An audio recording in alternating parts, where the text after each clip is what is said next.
वंदे मातरम साथियों, आप सभी का स्वागत है आपके अपने चैनल इंडियन हिंदी में। इस वीडियो में हम लोग संधि के बारे में जानेंगे। संधि क्या होती है, संधि के कितने भाग होते हैं और संधि किन प्रकार से होती है, किन किन प्रकार से संधि होती है। हम लोग यह एक परिचयात्मक वीडियो है। संधि का यह परिचयात्मक वीडियो हम लोग गहनता से इसमें नहीं जानेंगे। गहनता से जानने के लिए इसके बाद हम अलग अलग पार्ट वाइज संधि के सारी वीडियो संधि का डाल देंगे। स्वर संधि के 5 भागों का और व्यंजन संधि, विसर्ग संधि, सबका अलग अलग हम वीडियो बनाएंगे एक एक पार्ट में। परंतु इस वीडियो में हम लोग संधि को पूरा एक तरह से कहिए कि चार्ट के रूप में या कहिए नियम हम लोग इसमें संधि का जानेंगे। तो सबसे पहले जानते हैं संधि क्या होती है। ठीक, संधि दो शब्दों से या कहिए दो भागों से मिलकर बनी है। किससे?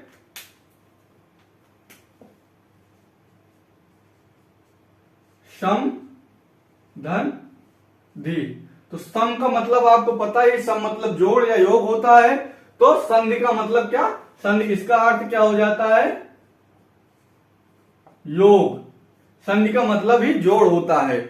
दो वर्णों या दो शब्दों के मध्य या उनका निकट आना या उनका जुड़ के किसी नए शब्द का निर्माण करना ही क्या संधि कहलाता है। सार्थक अर्थ होना चाहिए। दो वर्णों या दो शब्दों के मिलने के बाद उसका कोई ना कोई अर्थ होना चाहिए। तो क्या हो जाएगा? वह संधि कहलाएगा। अब संधि जानते हैं। संधि दो तरह से, देखिए आपके सामने दो तरह से संधि लिखी है। पहली आधार ना लगा के और दूसरी अनुस्वार लगा के। तो यह व्यंजन संधि का एक नियम है। इसको उसमें हम लोग बृहद रूप में जानेंगे।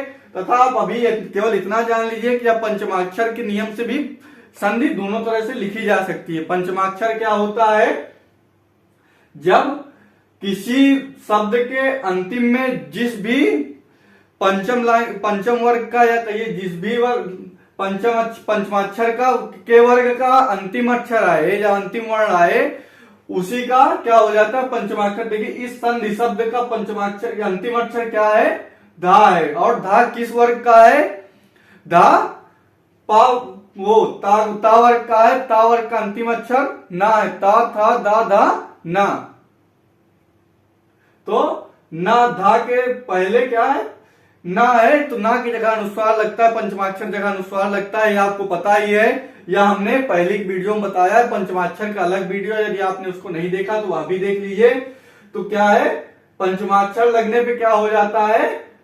आधा ना का अनुस्वार हो जाता है या अनुस्वार का आधा ना हो जाता है। इस कारण से यह दोनों रूपों में सही है। कोई कहे क्यों सही है? तो यदि पंचमाक्षर से संधि दोनों तरह लिखी जा सकती है। ठीक, पंचमाक्षर और अनुस्वार के नियम से। तो हम लोग अब संधि को जान लिए हैं। अब संधि के भाग को जानेंगे। संधि का मूलतः 3 भाग है। और यह किससे लिया गया है? संधि का जो पाणिनि के सूत्र में क्या है, पाणिनि के अनुसार क्या है? संधि का 3 प्रकार है। लोप, आगम तथा द्वित्व। क्या 3 प्रकार हैं?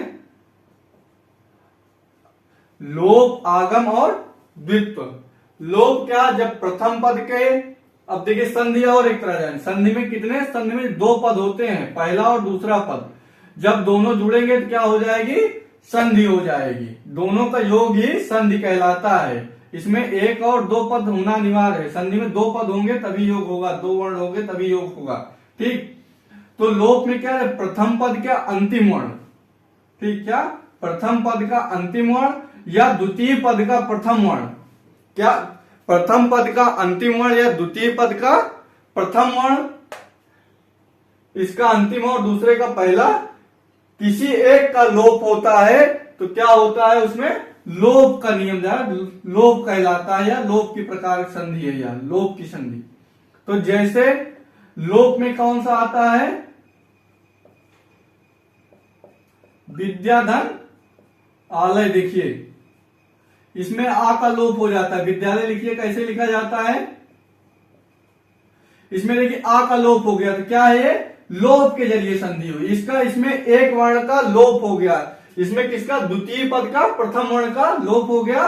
तथा इसमें ये पूरा का पूरा ऐसे लिखा गया। क्या? विद्यालय हो गया। या लोप के बारे में हमने जान लिया। अब किसके बारे में जानेंगे? आगम क्या होता है। आगम जब प्रथम या द्वितीय पद का निकट आना या पास आने से किसी नए शब्द का निर्माण हो तो क्या हो जाता है, आगम हो जाता है। दो वर्णों का निकट आना या योग होना ही आगम है। जैसे रमाधन ईश क्या बराबर रमेश। देखिए दो पद निकट आए और एक नया वर्ण बन गया, नया शब्द बन गया। क्या रमा धन ईश दो पद है ये या दो वर्ण है, दो शब्द हैं। रमा का अलग मतलब है, ईश का अलग मतलब है, लेकिन बाद में क्या आगम हुआ इनके बीच में या दोनों नजदीक आए और जुड़ के क्या बन गए, रमेश बन गए। फिर द्वित्व, इसमें क्या, इसमें दोनों पदों के प्रथम या अंतिम वर्ण का जब दोहराव हो जाए किसी एक का तो क्या होता है, द्वित्व होता है। यहां पहले का अंतिम या दूसरे का प्रथम का क्या दोहराव हो जाए तो क्या द्वित्व होता है। जैसे बृहद धन लाभ बराबर बृहद लाभ हो जाता है। क्या बृहद लाभ, तो ये क्या हो गया, इसमें देखिए ता का लोप हो गया और ला का द्वित्व हो गया। इसमें ला का द्वित्व, यही क्या है, द्वित्व संधि या द्वित्व का प्रकार है। तो क्या हमने जाना, लोप आगम और द्वित्व, यह पाणिनि के अनुसार है। अब इन तीनों के रूप में संधि का तीन रूप होता है, स्वर संधि, व्यंजन संधि और विसर्ग संधि। इन्हीं के बाद बनती है या इसके नियम से ही बनती है। तो इनको जानते हैं, स्वर संधि कब होती है और व्यंजन संधि कब होती है।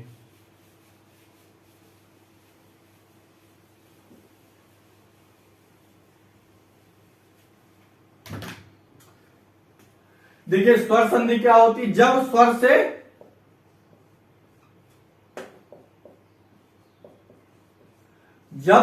से स्वर का मेल होगा तो क्या होगी, स्वर संधि होगी। क्या, स्वर से स्वर का मेल, स्वर संधि। अब इसमें देखिए व्यंजन संधि में पूर्व या प्रथम का पद क्या, व्यंजन, बाद का स्वर या दोनों व्यंजन या प्रथम का स्वर और बाद का व्यंजन, तो क्या हो जाएगा, यह व्यंजन संधि हो जाएगी। क्या हो जाएगी, व्यंजन संधि। फिर विसर्ग संधि क्या होती है, प्रथम पद में क्या होगा, प्रथम पद में विसर्ग होगा और बाद में स्वर या व्यंजन होगा। क्या होगा, स्वर या व्यंजन होगा, तो क्या हो जाएगी, या विसर्ग संधि हो जाएगी।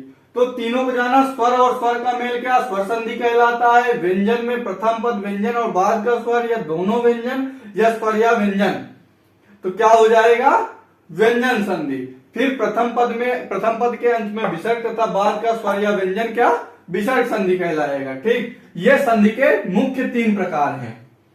अब इनके भी अलग अलग पार्ट हैं। तो स्वर संधि के कितने भाग हैं, स्वर संधि के 5 भाग हैं। कौन कौन से, दीर्घ,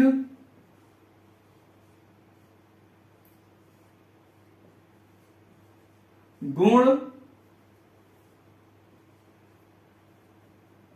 वृद्धि,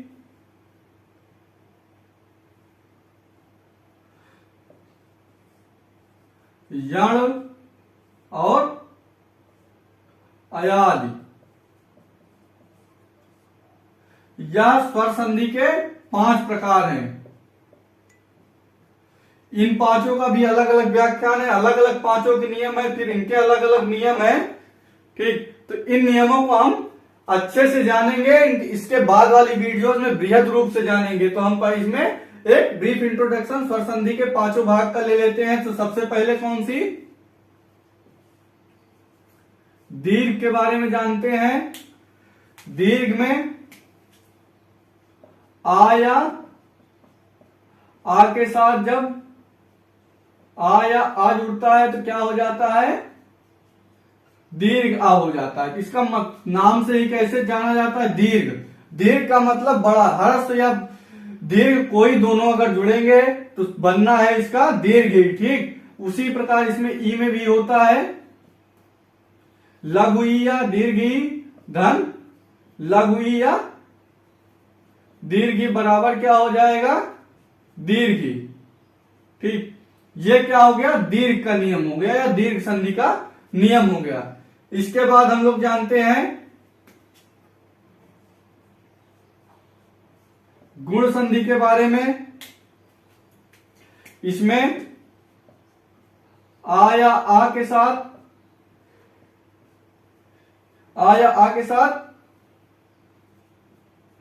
ई या ई आए तो क्या ए हो जाता है, और दूसरा क्या है इसका आ या आ के साथ उ या उ दीर्घ या हर्ष तो उ आए तो क्या इसमें ओ हो जाता है, क्या ओ हो जाता है। ये गुण संधि के दो नियम है, इसमें दो दीर्घ में दो गुण में। क्या है गुण का आ या आ के पश्चात ई या ई आए तो क्या ए हो जाता है, आ या आ के पश्चात उ या उ आए तो ओ हो जाता है, ठीक। अब देखिए वृद्धि संधि को देखते हैं।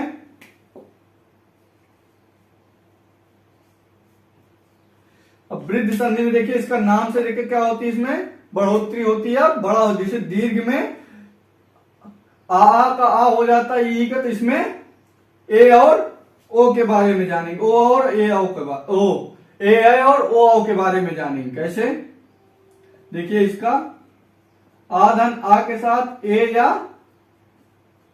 आए आए तो आए हो जाता है, आ या आ के साथ ओ या आओ आए तो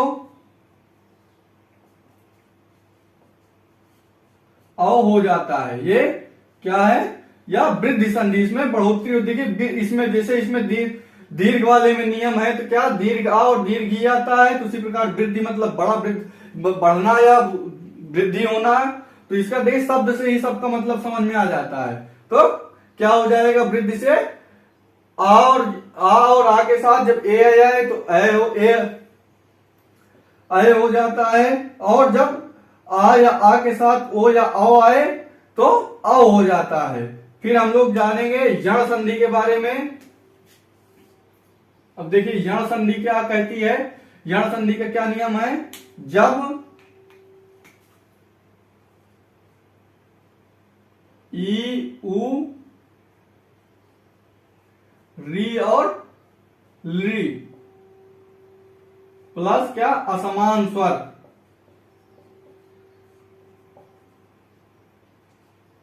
असमान स्वर का मतलब क्या होता है कि इन्हीं का द्वित्व ना हो या दोहराव ना हो दूसरे पद में। प्रथम पद में ये होंगे, दूसरे पद में कोई दूसरा स्वर होगा। तो यण संधि में क्या हो जाएगा, देखिए क्रमशः ई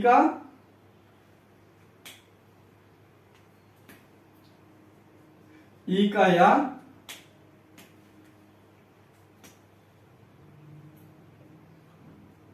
उ का वा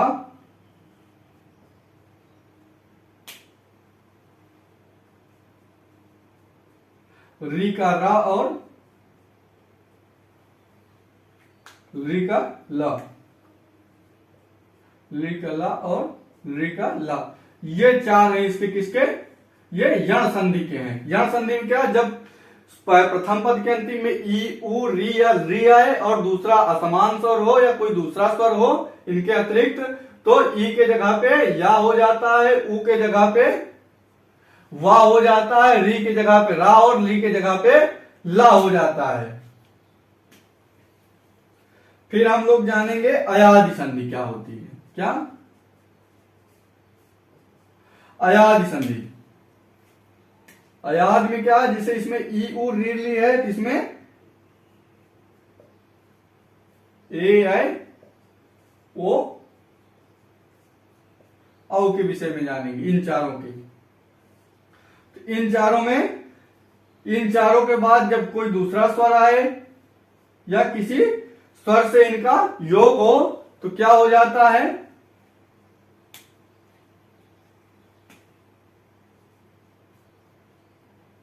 ए का अय, फिर आय का आय। देखिए मात्रा केवल एक आ की बढ़ जाती है, दीर्घ हो जाता है। इसमें ए का अय और अय का आय, फिर ओ का औ और औ का आओ हो जाता है। ये किसका नियम है? अयादि संधि। ए अय ओ औ के बाद कोई दूसरा स्वर आए या स्वर आए तो ए का अय और अय का आय, ओ का औ और औ का आओ हो जाता है। या संधि के स्वर संधि के पांचों रूप थे। फिर से एक बार देखिए, संधि क्या है? संधि दो वर्णों से दो पदों से मिलकर बनी समसंधि, जिसका मतलब क्या होता है? योग, जोड़ या नजदीक आना, निकट आने से नए वर्ण का नए शब्द का निर्माण क्या संधि कहलाती है।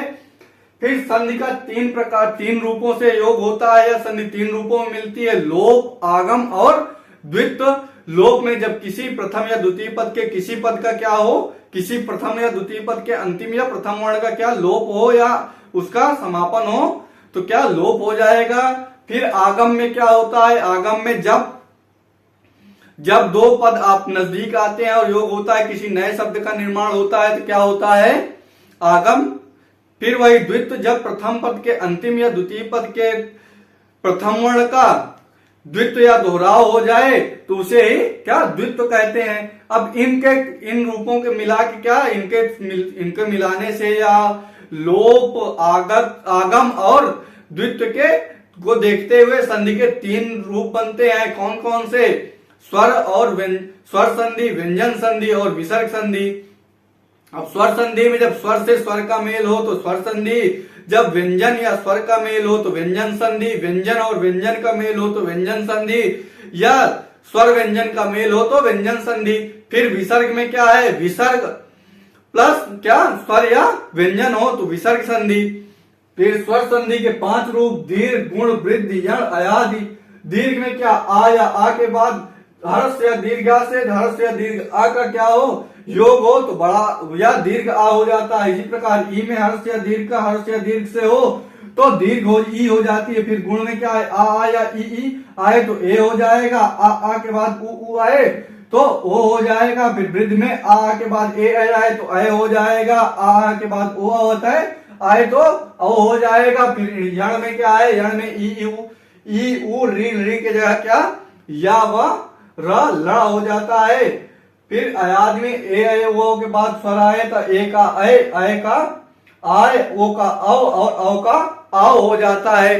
इस वीडियो में इतना ही साथियों। अगली वीडियो से हम लोग सबसे पहले स्वर संधि के बारे में बृहद रूप में जानेंगे, फिर इसके भागों के बारे में अलग अलग वीडियो में जानेंगे तथा इसका संधि का अभ्यास भी करेंगे। क्या करेंगे? संधि का अभ्यास करेंगे। फिर व्यंजन संधि का पूरा नियम जानेंगे, व्यंजन संधि का अभ्यास करेंगे तथा वर्णों का, शब्दों का इनके मेल करने का हम लोग खूब अभ्यास करेंगे, जिससे संधि हमेशा के लिए आपको याद हो जाए। फिर विसर्ग संधि में विसर्ग संधि का भी अलग वीडियो बनेगा, इसका भी हम लोग अलग वीडियो बना फिर से अभ्यास करेंगे और इसके नियमों के बारे में जानेंगे। तो इस वीडियो में इतना ही साथियों। यदि वीडियो अच्छी लगी हो तो लाइक कर दें और चैनल को सब्सक्राइब कर लें, बेल आइकन प्रेस कर दें, जिससे आपको आगे की वीडियो मिलती रहे। अभी तक हमने वर्ण विचार पूरा समाप्त कर दिया है, वह 16 वीडियो में है तथा एक वीडियो उसका रिवीजन का है। अगर आपने 16 वीडियो नहीं देखनी है तो केवल वही एक वीडियो देख लीजिए, जिसका लिंक मैं डिस्क्रिप्शन में दे दूंगा। धन्यवाद साथियों। जय हिंद, वंदे मातरम।